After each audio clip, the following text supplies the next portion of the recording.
এই বন্ধুরা, আপনারা দেখতে পাচ্ছেন আমরা এই মুহূর্তে সাইকেল নিয়ে সাগরের কিনারে যাচ্ছি। দেখতে পাচ্ছেন এই যে আমার পাশে সাগর, 20 হাত দূরে আমি সাগরের কিনারে সাইকেল চালাইয়া যাচ্ছি। এই যে দেখেন সাইকেল, ওই যে আমার সাথে দেলোয়ার ভাই আছে। হ্যাঁ, আমরা যাচ্ছি।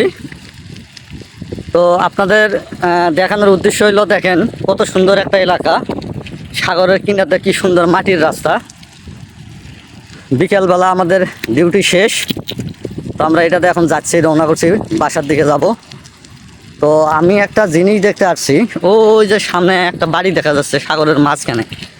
তা আসলে এই রাস্তাটা আমি দেখতে যাব যে আসলে এটা কি রাস্তা আছে না ট্রলার দেয় না বোট দিয়ে যায় ওখানে। চতুর্মুড়াই পানি, মাঝখানে বাড়ি, এটা কি এটা দেখার জন্যই যাচ্ছি। তো পরবর্তী ভিডিও এটাই দিব, আমি একটা রাস্তাটা খুঁজে বের করি, দেখি রাস্তাটা কোথায় আছে। তো ভিডিওটা লাইক দিবেন আর শেয়ার করে দেবেন ভিডিওটা।